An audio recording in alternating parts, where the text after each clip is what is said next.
But a lot of people throw, common sense out the window, risk management, and they do throw technical analysis out the window. And then by throwing all this out, this is what we're talking about, trying to double your account and all that. Now you're technically gambling. No matter whatever it is you are trying to do, the house will always win.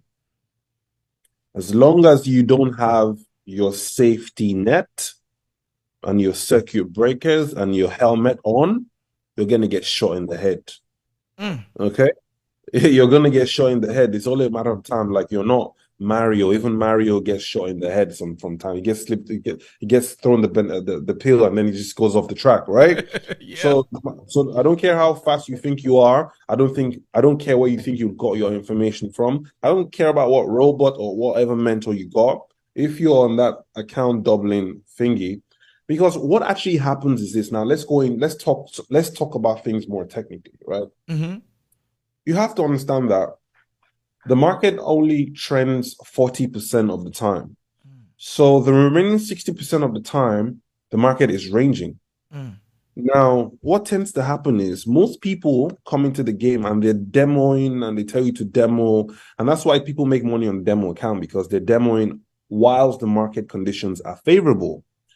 Now, you make money on the demo account because the market looks good, it's trending, it's nice, it's easy. Anybody can trade a trending market. You got little kids, they can tell what an uptrend looks like and what a downtrend looks like, right? But that only happens 40% of the time. So you then go fund your account, and don't forget, because you're used to trading in a particular way, certain kinds of setups and stuff like that.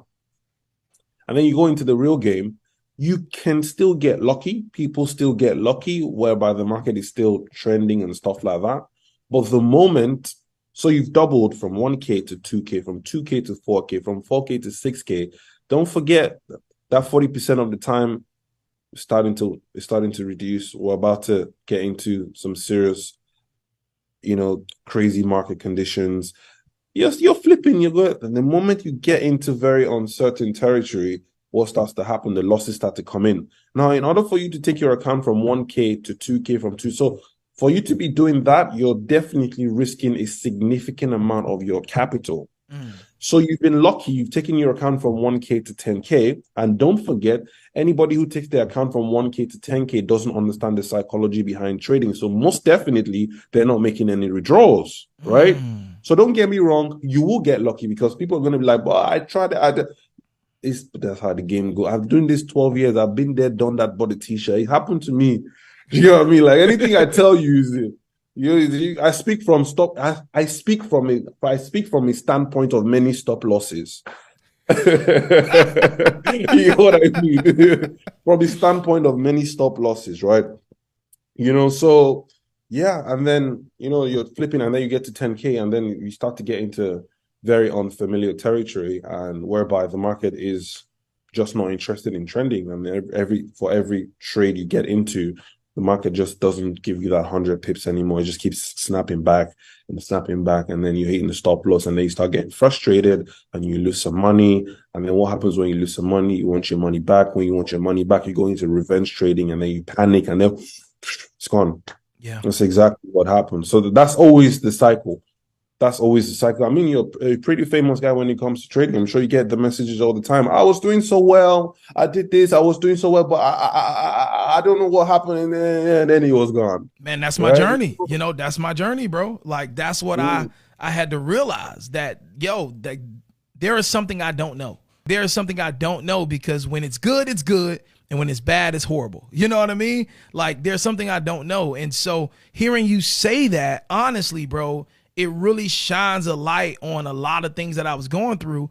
And a lot of times you just got to go through it and figure out, hey, I'm not trading on higher enough time frames. I'm not doing a top-down analysis. So with that segue, go ahead, talk to us about why top-down is so important and how that kind of puts you into that 40% of when the market's trending. And so you're able to see things more realistically.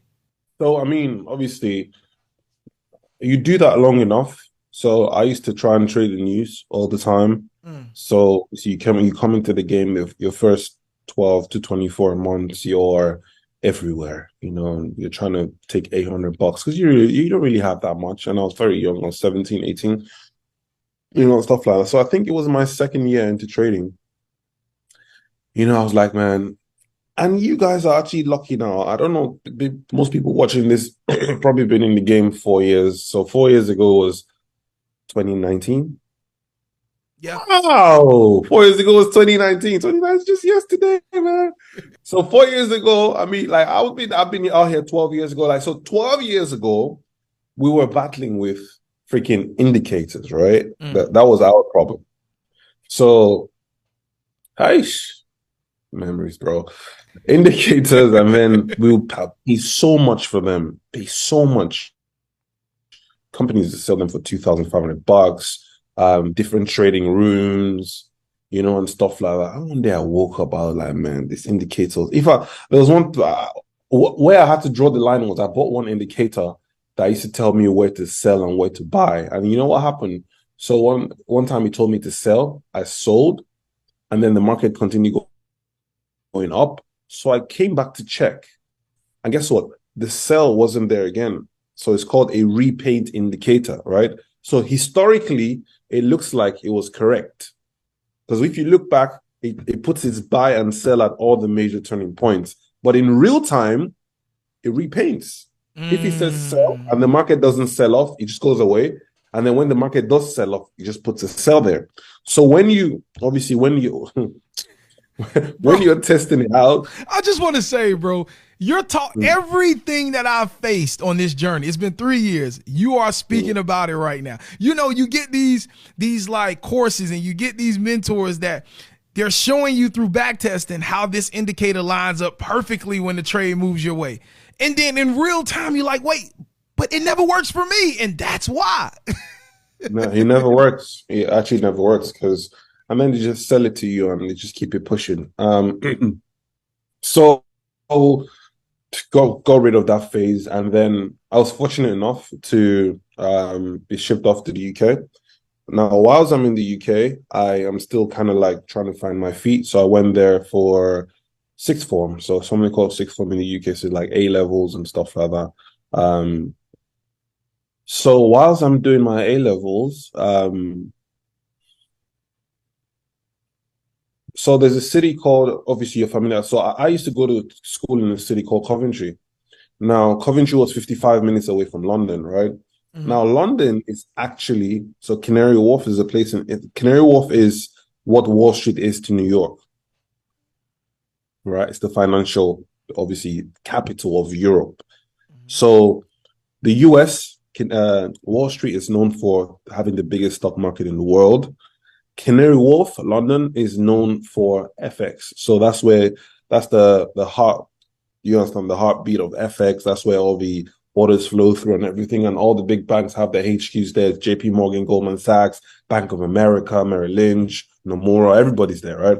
So I said to myself, okay, maybe if I moved closer to the heart of FX, maybe I might just start getting better trades. I'm trying everything. So it was crazy because when I used to live in Nigeria, I used to watch Bloomberg a lot. And on Bloomberg, I used to notice all the traders used to drink Starbucks coffee. There wasn't any Starbucks back in Nigeria. So I kid you not, the moment I got to London, I went straight to Starbucks. I'm like, maybe it's this cappuccino. Maybe it's this cappuccino that got these people making this money, man. It's something in the drink. It's something in the drink, right? It's something in the Starbucks. So I tried to get myself. So what I used to do was when I had the time, because obviously I was on a budget, I'm a little kid, I used to pick my laptop off the table, pack in my bag. Maybe if I had an early morning class, I was done by 11. I just hop on the train till by noon. I was in London. I'll just quickly get the underground, like the subway in New York, trying to get to Wall Street. In this case, I'll try to get to Canary Wharf. And then I'll just find a coffee shop and I'll just look out the window, see all the big banks and all the tall buildings. And I'll just be there, just see traders come in the door, just different bankers, not necessarily traders. Because obviously people think it's only trading that goes on in finance world. There's M&A, there's risk assessment on different things. there's energy, there's a lot of things going on. So you see different bankers coming in, you see different Porsches driving through the street. People boys got money. You know, there's also IT. There's also finance IT. So different boys doing different things, making different kind of money. So I'm there, I'm like, man, at least I'm here. You know, I'm close to the money, you know what I'm saying? So one day I'm literally on my computer, I'm trying to trade like and stuff like that. And I hear this voice behind me, and he goes, I think this guy's probably been watching me for like the past 10 minutes. And like, he goes, how's your trading going? I'm like, exactly what every trader does. They always lie. I'm like, oh my goodness. I'm like, yeah, it's going good. It's going good. So I'm like, this nigga needs to leave me alone. This guy doesn't go anywhere. So I think I feel like he's gone. So I'm just, and he goes, he says something. He says, with what I can see on your charts, are you sure your trading's going good? I'm going to ask you one more time. How's your trading going? By this time, I'm like, bro, my trading ain't going good, man. Trust me. Like, listen, let me tell you. You see this indicator here? I'm just trying to get this one to work. I promise you. If this one, I said, bro, sit down. I told the guy, sit down, save me. I'm like, save me. So the guy, bro, I told the guy, save me. But let me tell you something, guys.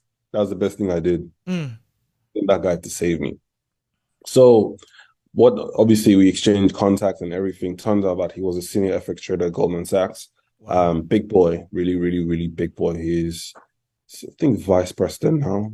He's really big. I saw him the last time I saw him.